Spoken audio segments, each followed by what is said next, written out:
శ్రీశైలం ఎడమగట్టు కాల్వ ఒకటో సొరంగం కుప్పకూలిన ఘటనలో గల్లంతైన 8 మంది కార్మికుల జాడ ఇంకా తెలియలేదు. ప్రమాదం జరిగి రోజులు గడుస్తున్నా సహాయక చర్యలు కొనసాగుతున్నాయి. ఈ క్రమంలోని అధికారులు అన్ని విధాలా ప్రయత్నిస్తున్నారు. ఈ క్రమంలోని నేటి నుంచి సొరంగం లోపల తవ్వకాలను ప్రారంభించనున్నారు. గత 6 రోజుల్లో 7 రెస్క్యూ బృందాలు సొరంగం లోపలికి వెళ్లి పరిస్థితులను అంచనా వేసి బయటకు తిరిగి వచ్చాయి. అయినా కార్మికుల జాడ తెలుసుకోవడంలో పెద్దగా పురోగతి సాధ్యం కాలేదు.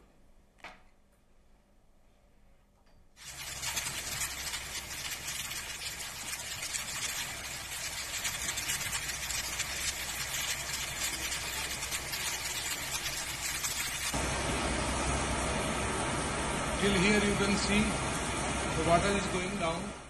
సొరంగంలో ఇరుక్కుపోయిన 8 మంది ఆచూకీ కోసం తవ్వకాలు ప్రారంభించాలని రాష్ట్ర ప్రభుత్వం నిర్ణయం తీసుకుంది. అయితే భారీ యంత్రాలతో తవ్వకాలు జరిపితే సొరంగం మళ్లీ కుప్పకూలే ప్రమాదముందని నిపుణులు హెచ్చరిస్తున్నారు. ఈ నేపథ్యంలో ప్రస్తుతానికి తేలికపాటి పరికరాలతో రెస్క్యూ బృందాల ఆధ్వర్యంలోనే తవ్వకాలు జరిపించాలని నిర్ణయించింది. బార్డర్ రోడ్స్ ఆర్గనైజింగాలకు సంబంధించిన ప్రముఖ అంతర్జాతీయ నిపుణుల టీం ఎన్డీఆర్ఎఫ్, రాడ్, హోల్ మైనర్లతో కలిపి మొత్తం సొరంగం లోపలికి వెళ్లి పరిస్థితిని సమీక్షించింది. అనంతరం రాష్ట్ర నీటిపారుదల శాఖ మంత్రి ఉత్తమ్ కుమార్ రెడ్డి, మంత్రి కోమటిరెడ్డి వెంకటరెడ్డితో సమావేశమై విస్తృతంగా చర్చించింది. నిపుణుల సూచనల మేరకు ప్రభుత్వం వ్యూహాన్ని ఖరారు చేసింది.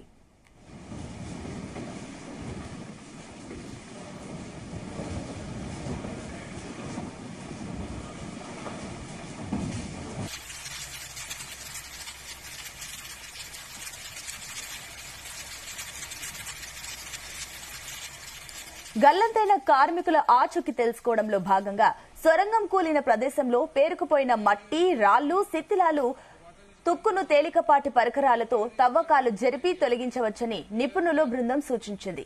సొరంగం కూలిన సమయంలో అక్కడున్న కార్మికులు బయటకు వచ్చేందుకు పరిగెత్తి ఉంటారని, వారు శిథిలాల కింద ఈ వైపే ఉండి ఉంటారని తమ అంచనాను వివరించారు. ఈ నేపథ్యంలో రెస్క్యూ బృందాలు తవ్వకాలు ప్రారంభిస్తే 1-2 రోజుల్లోనే కార్మికుల ఆచూకీ లభ్యం కావచ్చని భావిస్తున్నారు. తవ్వకాలు, శిథిలాల తొలగింపు చర్యలు ఈ వైపు నుంచి ప్రారంభించి సొరంగం చివరి భాగం వరకు నెమ్మదిగా కొనసాగించాలని నిపుణులు సూచించారు. తవ్వకాలు కొద్దిగా పురోగమించిన వెంటనే సొరంగం పైకప్పు మళ్లీ కూలకుండా రక్షణగా రీఎన్ఫోర్స్మెంట్ చర్యలు తీసుకోవాలనే నిర్ణయం తీసుకున్నారు.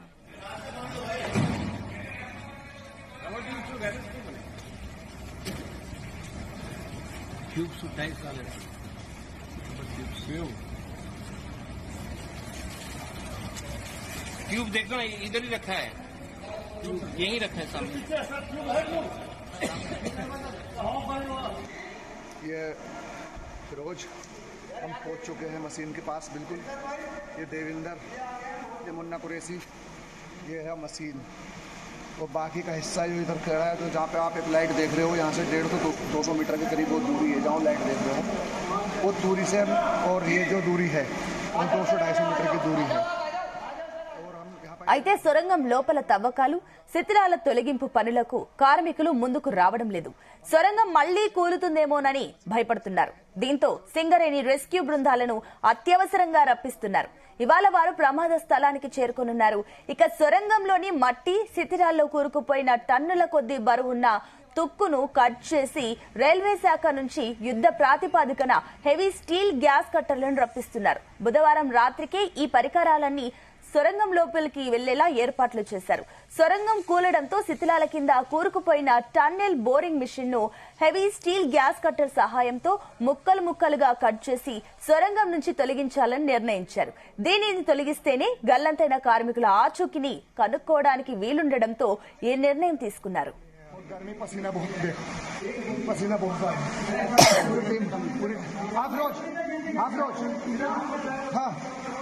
हम जहाँ तक पहुँचते तो हम पहुँच चुके हैं, अंदर जाते हैं। मुन्ना इतना लंबा, we will try our best to see that those 8 people can come. Yes, we will try our best, but at the same time, project is to be completed. A lot of in these difficult works, such things happen. Such thing happens. In my life, I think. It might be 6th or 7th accident. In Tehri, in Bhutan, in J&K, everywhere. We have to encounter all this. But मंत्री से ये बात थी कि bodies को निकालने की प्रयत्न करना है और प्रोजेक्ट को फिर कैसे पूरा करना है, दो चीज बहुत इम्पोर्टेंट है.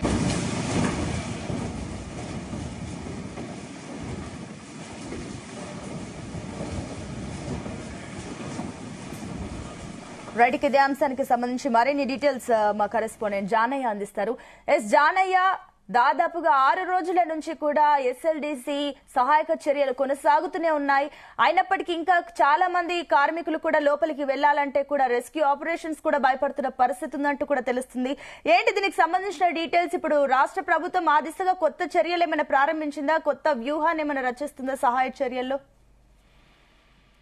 సునీత, ఎస్ఎల్బిసి టన్నెల్లో సొరంగ మార్గంలో ఏదైతే ప్రమాదం జరిగి ఇది దాదాపుగా 6వ రోజుకు చేరుకుంది. ఇప్పటికీ గత శనివారం ఉదయం 8:30 గంటల నుంచి 9 గంటల ప్రాంతంలో ఈ ప్రమాదం చోటు చేసుకోవడం జరిగింది. అయితే ప్రమాదం జరిగిన రోజు నుంచి కూడా అన్ని రకాలుగా కూడా సహాయక చర్యలు చేపట్టినప్పటికీ ప్రమాదంలో చిక్కున్నటువంటి 8 మంది ఎవరైతే ఉన్నారో వారిని రక్షించే ప్రయత్నం ఇప్పటి వరకు చేపట్టినటువంటి సహాయక చర్యలో కనీసం వారి ఆచూకీ కూడా ఇప్పటి వరకు లభించలేదు. అయితే ఆ రెస్క్యూ ఆపరేషన్ సహాయక చర్యలు కొనసాగిస్తున్న నేపథ్యంలో వారికి ప్రధాన అడ్డంకిగా మారినటువంటి ఆ బురద రాళ్లు, అలాగే డ్యామేజ్ అయినటువంటి పీబీఎం మిషన్, ఏదైతే సొరంగ మార్గం తవ్వే మిషన్ ఏదైతే ఉంటుందో ఆ మిషన్ కూడా 50% వరకు డ్యామేజ్ కావడం, ముందుకు వెళ్లలేని పరిస్థితి అక్కడ నెలకొని ఉండడం తోటి సహాయక చర్యలు ఎన్ని విధాలుగా చేపట్టినప్పటికీ ముందుకు మాత్రం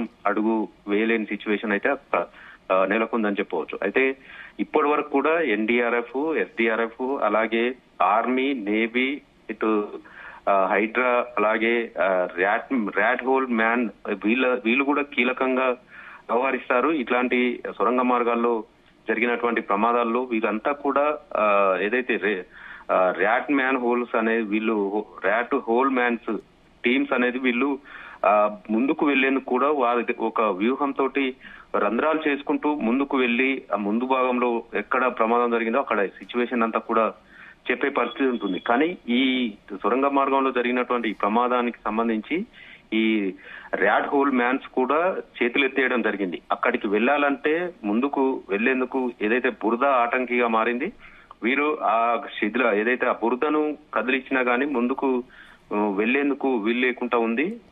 వెళ్లిన వారు కూడా అందులో చిక్కుకునే అవకాశం ఉందన్న నేపథ్యంలో వాళ్ళు కూడా వెనుకడుగు వేస్తున్న పరిస్థితి. ఈ నేపథ్యంలోనే ఇటు రాష్ట్ర ప్రభుత్వం అన్ని విధాలుగా దేశవ్యాప్తంగా ఉన్నటువంటి ఇలాంటి ప్రమాదాల్లో నిపుణులు అయినటువంటి వారిని అందరినీ కూడా అక్కడికి రప్పించి వారితో చర్చలు జరిపి అక్కడ సిచ్యువేషన్ ని ఒక అంచనా వేయడంతో పాటు ఎలాంటి చర్యలు చేపడితే ఈ సహాయక చర్యలు కొనసాగుతాయి, అందులో చిక్కున్న వారిని ప్రాణాలతో రక్షించాలనే ఉద్దేశంతో అన్ని రకాలుగా కూడా చేస్తున్నప్పటికీ వారి సహాయక చర్యలు అయితే ముందుకు సాగడం లేదు. అయితే నిన్న సాయంత్రం సమయంలో, నిన్న మధ్యాహ్నం నుంచి కూడా ఆర్మీ అలాగే నేవీ బృందాలకు సంబంధించి కావచ్చు, ఇటు ర్యాట్ హోల్ మ్యాన్స్ సంబంధించిన ఈ టీంలు ఏవైతే ఉన్నాయో మధ్యాహ్నం 12:30 నుంచి కూడా సాయంత్రం వరకు కూడా వాళ్ళు ముందుకు వెళ్లే ప్రయత్నం చేయడం జరిగింది. అయితే ఇందులో ఆర్మీ రెస్క్యూ ఆపరేషన్ సంబంధించినటువంటి టీం సభ్యులు ఇద్దరు ఆ బురదమయంగా ఉన్నటువంటి చోట కొద్దిగా ముందుకు వెళ్లడం కూడా ఇద్దరు టీం సభ్యులు ఇద్దరు ముందుకు వెళ్లే ప్రయత్నం చేయడం జరిగింది. వారు వెళ్తున్న క్రమంలో దాదాపుగా మోకాళ్ళ వరకు వాళ్ళు కూరుకుపోవడంతో వారిని కూడా ఈ వెంట ఉన్నటువంటి రెస్క్యూ ఆపరేషన్ సిబ్బంది ఎవరైతే ఉన్నారో వాళ్ళు ఆ ఇద్దరిని కూడా వెనక్కి లాగే ప్రయత్నం చేసి వారిని వెనక్కి తీసుకురావడం జరిగింది. అయితే ఇదంతా కూడా రెస్క్యూ ఆపరేషన్ చేయాలంటే ముందుగా అక్కడ ఉన్నటువంటి బురదను రాళ్లను తొలగించాల్సి ఉంటుంది. దాని తర్వాతనే మిషన్ వద్దకి, ఏదైతే పీబీఎం మిషన్ డ్యామేజ్ అయిందో ఆ మిషన్ వద్దకు వెళ్లాల్సి ఉంటుంది. అయితే ఈ 8 మంది కార్మికులు ఆ ప్రమాదం జరిగిన సమయంలో వెనక్కి వైపు వచ్చి ఉంటారు. ఆ శిథిలాలు ఏదైతే మట్టి రాళ్లు ఏదైతే కూలాయో వాటి కిందనే పడి ఉంటారు అనేది కూడా ఒక ఇప్పటికీ ఒక అంచనాకు వచ్చినప్పటికీ ఆ విషయంలో మాత్రం అధికారికంగా కూడా ప్రకటన అయితే చేయడం లేదు.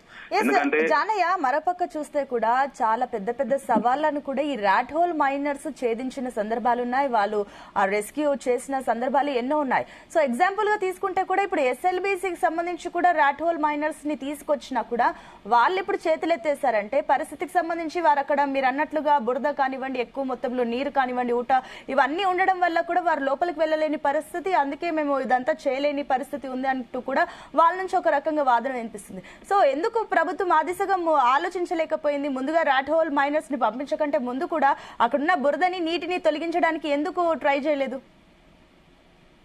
సునీత, ఏదైతే ఇప్పుడు ఈ ప్రమాదం జరిగిన చోట అసలు ప్రమాదానికి గల కారణాలు కూడా ఒకసారి పరిశీలిస్తే మాత్రం అక్కడ నీటి ఊట ఆగకుండా రావడంతోటే ఈ ప్రమాదం చోటు చేసుకుంది. ఆ నీటి ఊట అనేది రాకుండా చేసిన తర్వాతనే పనులు మొదలు పెట్టాల్సి ఉన్నప్పటికీ అది పెద్ద ప్రమాదం కాదులే అనుకొని కూడా వీళ్ళు పనులు మొదలు పెట్టడం జరిగింది.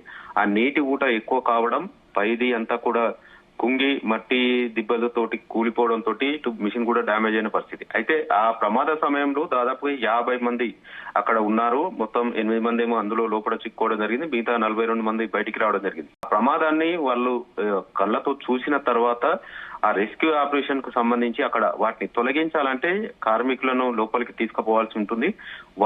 వారైతే మాత్రం లోపలికి వెళ్లేందుకు మాత్రం భయపడుతున్నారు. అందులో చిక్కున్నటువంటి 8 మంది ఆ శిథిలాల కిందనే చిక్కున్నారనేది కూడా ఇటు కార్మికులు చెప్తున్న పరిస్థితి. అయితే అక్కడ ఏదైతే ఈ బురదను అలాగే మిషన్ కి సంబంధించినటువంటి డ్యామేజ్ కి సంబంధించిన పరికరాలను తొలగించాలంటే ఖచ్చితంగా కార్మికుల సహాయం అవసరం ఉంటుంది. కార్మికులను లోపలికి తీసుకెళ్లే ప్రయత్నం చేస్తే మాత్రం వాళ్ళు భయానికి గురి కావడం, లోపలికి మేము వెళ్ళలేమంటూ కూడా వాళ్ళు చెప్తున్న పరిస్థితి. మరోవైపు ఈ ర్యాట్ హోల్ మ్యాన్స్ టీం మాత్రం ముందుకు వాళ్ళు అన్ని విధాలుగా ప్రయత్నం చేసినప్పటికీ అక్కడ సహాయక చర్యల్లో ముందుకు పోలేని పరిస్థితి ఉన్న నేపథ్యంలో వాళ్ళు కూడా ఈ సహాయక చర్యల్లో పాల్గొనలేమంటూ కూడా వాళ్ళు చేతులెత్తేసిన పరిస్థితి. వాళ్ళు కూడా బయట వచ్చి కూడా వాళ్ళు చెప్తున్న పరిస్థితి. ఖచ్చితంగా ఆ 8 మంది ఆ శిథిలాల కిందనే ఉన్నారు, ఆ శిథిలాల కిందనే ఉండుండొచ్చు, ఖచ్చితంగా ఈ ప్రమాదంలో వారు ప్రాణాలతో ఉండే అవకాశం లేదంటూ కూడా వాళ్ళు వ్యాఖ్యానించిన సందర్భం కూడా ఉంది. కానీ ఈ ప్రమాదానికి సంబంధించి ఇప్పుడు ఏదైతే ఖచ్చితంగా అక్కడ ఉన్నటువంటి పేరుకుపోయినటువంటి ఆ శిథిలాలను కావచ్చు, రాళ్లను తొలగించేందుకు మాత్రం రాష్ట్ర ప్రభుత్వం మరింత నిపుణులైనటువంటి వారితోటి చర్చలు జరపడం జరిగింది. ఈ రోజు నుంచి ఆ విధంగా సహాయక చర్యలు చేపట్టేందుకు కూడా ముందుకు సాగే అవకాశం కనబడుతుంది. అయితే ముఖ్యంగా బార్డర్ రోడ్స్ ఆర్గనైజేషన్ ఏదైతే ఉందో ఈ ఆర్గనైజేషన్ అన్ని విపత్తులను వివిధ రకాలైనటువంటి ఏ పరిస్థితుల్లో ఏ చోట ఎక్కడ జరిగిన ఏ ప్రమాదం జరిగినా కూడా ఈ టీమ్ ఆర్గనైజేషన్ ఏదైతే ఉందో వాళ్ళు ఖచ్చితంగా కూడా దాన్ని సాల్వ్ చేసే విధంగా కూడా వాళ్ళు ముందుకు వెళ్తుంటారు. అయితే వారి నేతృత్వంలో ఇటు ఆర్మీ, నేవీ అలాగే ర్యాట్ హోల్ మైనర్ల సాయంతో ముందుకు వెళ్లేందుకు కూడా ప్రయత్నం చేస్తున్నారు. అందులో భాగంగా ముందుగా ఏదైతే అక్కడ పేరుకుపోయినటువంటి బురదను రాళ్లను కొంచెంగా తొలగిస్తుంటే తదుపరి ఏం జరుగుతుంది, మట్టి పైనుంచి కూలుతుందా లేదా ఒకవేళ కూలకపోతే ఆ బురదను మొత్తం తీసిన తర్వాత అక్కడ ఏదైతే డ్యామేజ్ అయినటువంటి పీబీఎం మిషన్ కి సంబంధించి గ్యాస్ కట్టర్లతో దానికి సంబంధించి కూడా ఇటు రైల్వే శాఖకు సంబంధించి వినియోగించేటువంటి ఆ గ్యాస్ కట్టర్లు ఏవైతే ఉన్నాయో అవి కూడా రప్పించడం జరిగింది. వాటితోటి అవి తొలగించిన తర్వాతనే ముందుకు వెళ్ళాలి, అక్కడ ఉన్న 8 మందిని కాపాడాలనే ప్రయత్నం అయితే చేస్తున్నారు. మొత్తానికి ఈ రెస్క్యూ ఆపరేషన్ మాత్రం అన్ని విధాలుగా నిర్వహించి అక్కడ క్లియర్ చేసే విధంగా మాత్రం రాష్ట్ర ప్రభుత్వం అన్ని రకాలుగా చర్యలు తీసుకుంటుంది. Right Janaiah, thank you. Here is the typical area where the maximum devastation has taken place. You can see how these big pipes